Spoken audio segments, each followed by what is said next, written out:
Hoy, en el día de inauguración de este programa Comunidad Organizada, tenemos el honor de presentar a Luis Raffagelli, abogado por la Universidad Nacional de La Plata, magíster en Ciencias Sociales del Trabajo por la UBA, es juez laboral titular por concurso público en la provincia de Buenos Aires y de la Cámara Nacional de Apelaciones de Trabajo, abogado laboralista, consultor sindical, docente de posgrado en distintas universidades del país sobre derecho del trabajo. ¿Qué tal? Buen día, Luis, ¿cómo estás?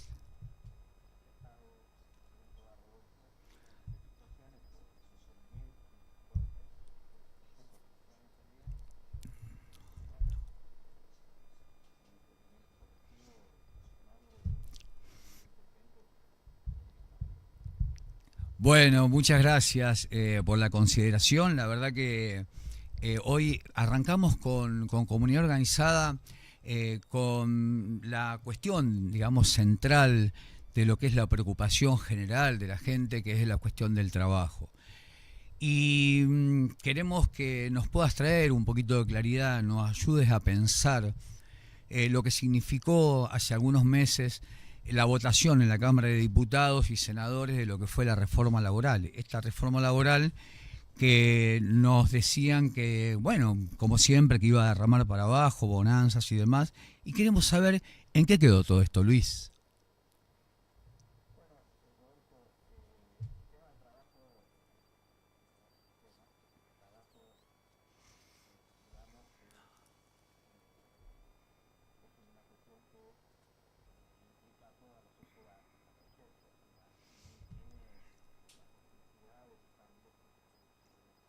Con la irrupción cada vez más rápida de las nuevas tecnologías, de la digitalización del trabajo, la digitalización de toda la actividad, y bueno, los efectos que eso tiene sobre el trabajo y sobre la cultura y la ideología. La ley se llama de modificación laboral, de modernización laboral 27.802 del 6 de julio de este año. Es una ley de casi 200 artículos. Hay una tríada, que yo le llamo tríada regresiva, que arranca con el DNU 7023 del 21 de diciembre de 2023, que ya estaba hecho por el poder, evidentemente, ¿no? Porque en 5 días o 6 de gobierno no se hace una iniciativa como esa que no se había dado a conocer antes. Y después está la ley 27742, llamada de Ley de Bases para la Reconstrucción y Libertad de todos los argentinos, que tienen características comunes y algunas diferenciadas. Por ejemplo, la ley 27, la LNU está suspendido por una decisión judicial y está en la Corte. La segunda, la ley Bases, es una ley que básicamente, digamos, se aborda lo que es el empleo público y el empleo privado y afecta a los trabajadores. No afecta esa ley a los sindicatos. La ley, sí, de modernización, da de lleno y reconfigura el panorama laboral de Argentina, reconfigura el modelo sindical, introduce el sindicato de empresa, modifica las cláusulas de negociación de los convenios colectivos, introduce la negociación por empresa, deja sin efecto la posibilidad de que cualquier negociación a nivel de la empresa siempre tenía que ser más beneficiosa que el convenio de actividad. Son todos temas muy técnicos que probablemente tu oyentada por ahí, yo hace muchos años que estoy con esto y me resulta un tema muy cotidiano, pero para decirlo en términos más sencillos, si se prioriza el sindicato de empresa y el convenio colectivo de empresa, es mucho más difícil la negociación en términos de progreso, de mejoramiento. ¿Por qué? A ver, vos sos el trabajador y sos el dirigente en el lugar y lo tenés al empleador enfrente, al gerente enfrente, Y bueno, si te pones muy duro en la negociación, sabes que puede traer consecuencias. Y el sindicato de empresas ya sabemos que no tiene la misma fuerza que un sindicato de actividad. Esto es muy elemental, ¿no? Muy elemental. Un sindicato de actividad tiene otros cuadros dirigentes, otra fuerza, otro apoyo. Si hay un conflicto, una huelga, hay otro tipo de solidaridad. Es decir, eh, me gustaría decir, y no quiero ser demasiado largo para darte lugar a alguna pregunta, esto no es una reforma laboral. Esto hay que analizarlo en el marco de una reforma de hecho, una reforma dada por la situación económica, por el creciente desempleo, por la baja del salario, por la cantidad de despidos, cierre de empresa. Eso ya disciplina a cualquier fuerza laboral en el mundo y Argentina no es una excepción. Por tanto, el sindicato está debilitado, la clase trabajadora está debilitada porque está en una situación muy difícil, desde lo humano, desde lo familiar. Así que, bueno, ese es un tema. En mi criterio, ¿y por qué no es técnicamente, jurídicamente una reforma laboral? Porque cualquier reforma laboral debiera ser, por los tratados internacionales, hacia el progreso. No puede ser hacia el regreso a lo antiguo. Cualquier reforma tiene que tener una consulta técnica con la OIT, con sus organismos de análisis de los casi 200 convenios que hay en la OIT y que han sido ratificados por la mayoría de los países del mundo. Y bueno, eh, Argentina no consultó a la OIT, se mandó con una reforma directamente sectorial, elaborada, redactada por los grandes estudios jurídicos del sector concentrado, de patronal, y es una reforma que favorece a ese sector, ni siquiera a las pymes, a las pequeñas empresas. Además genera una situación por la desprolijidad que tiene en su redacción, genera una inseguridad jurídica no solo para el trabajador, sino también para la pequeña empresa, porque muchas veces el empresario dice, bueno, voy a aplicar esto y después resulta que puede haber un cambio, puede haber una modificación, puede haber un fallo judicial. Pues paro acá, Rodolfo, para ver si querés hacerme alguna pregunta para que no se haga tan pesado. No, no, la verdad que... Hola, sí, ahora arranco. Estamos... No, no, la verdad que es muy interesante lo que planteás y dejan muchas preguntas porque bueno, en primer lugar, digamos, cómo fueron eh, generando estas cuestiones de transformaciones tan profundas desde primero una batalla cultural, donde ponían como eje la cuestión sindical, de los sindicatos, de los dirigentes y demás, para después poder ir por lo que ellos realmente querían ir, que era por los derechos del trabajador, ¿no? Sí, a ver, hay una cuestión que es real. El sindicalismo, el movimiento obrero no es uniforme, tiene distintas vertientes. Y llamó la atención que la segunda ley, la 27742, tenía algún aspecto sindical que fue borrado en el momento de la votación. Luego, eh, digamos, un sector del sindicalismo, de la conducción del sindicalismo, apostó a que se podía frenar la reforma a través del Poder Judicial. Y nosotros sabemos que el Poder Judicial en la Argentina, desde hace ya bastante tiempo, está muy disciplinado,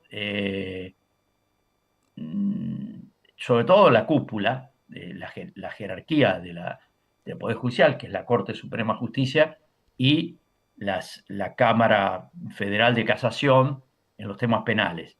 En los temas laborales, lo que hay es una plancha, o sea, hay un sector de jueces de primera instancia que están oponiéndose o están replicando, están impugnando la reforma, y hay otros que en algunos casos tienen temor, en otros casos tienen compromisos y eso genera un parate y una aplicación en la práctica de la reforma, ya sea por las circunstancias y además por las normas. Eh, Esto hace que, bueno, sea un momento terriblemente difícil porque aún el trabajador formal tiene un salario que no le alcanza para vivir y el trabajador informal no es tan afectado por la reforma laboral como el formal. Es decir, lo que pasa es que el trabajador informal ya está en el subsuelo de, de la realidad, está en el subsuelo de mínimos derechos, de básicos derechos que tienen que ver con el trabajo y con la seguridad social. El trabajador formal tiene un reconocimiento, tiene aportes, eh, tiene una afiliación sindical si lo desea, tiene un convenio colectivo, sea afiliado o no afiliado, y todo eso, lo de la informalidad, lamentablemente, que es una de los grandes trabajos que se hacen a nivel de la Organización Internacional del Trabajo, la realidad es que esta reforma, en lugar de ir, de transitar desde la informalidad a la formalidad, hace todo lo contrario. Va de la formalidad a la informalidad y la pauta y la prueba muy clara es que si nos fijamos qué sector creció, es el sector informal y el sector autónomo, no el formal del trabajo justo, el trabajo decente, como dice la OIT. Y por otro lado, en las 23 provincias de la Argentina, menos una, tiene un decrecimiento del empleo y el cierre de empresas, salvo Neuquén, pero solamente el 1,23% referido al petróleo. El resto, yo he estado dando una charla antes de ayer por Zoom con la gente de Neuquén y me decía, no se confundan los porteños, no se confundan en el norte. Acá lo que puede estar mejor, pero a fuerza de condiciones tremendas de trabajo es el petróleo, pero el resto estamos como el resto del país, con cierre de empresas, con bajo salario, etcétera, etcétera. Sí, por supuesto. No, no, no, digo que es una recurrente esto bueno, cuando uno se encuentra con gente en la calle o con los micrófonos de los medios nacionales, donde los laburantes tienen que tener la posibilidad de buscar uno o dos o tres laburos para poder sobrevivir, lo cual también se hace difícil porque la falta de trabajo también es elocuente, digo, ¿no? Después, por otro lado, en esta batalla cultural, la cuestión de la tecnología, digo, ¿no? Cómo va también dejando gente afuera del sistema, van quedando mucha gente fuera del sistema cuando en algún momento se pensaba en el avance de la tecnología, allá por la década del 80, ¿no? Que me acuerdo que decía, no, bueno, en realidad cuando la tecnología empieza a avanzar, el hombre, el ser humano va a tener más posibilidades de poder estudiar, de poder criar a sus pibes, de tener tiempo para la cultura general, para el ocio y demás, y lo que está haciendo es dejar una sociedad, digamos, desamparada, ¿no? Bueno, sí, ese es un gran tema, Rodolfo, es un gran tema para poder charlarlo mucho más tranquilo, pero yo diría una cosa, yo creo que en el mundo hay hoy tres paradigmas.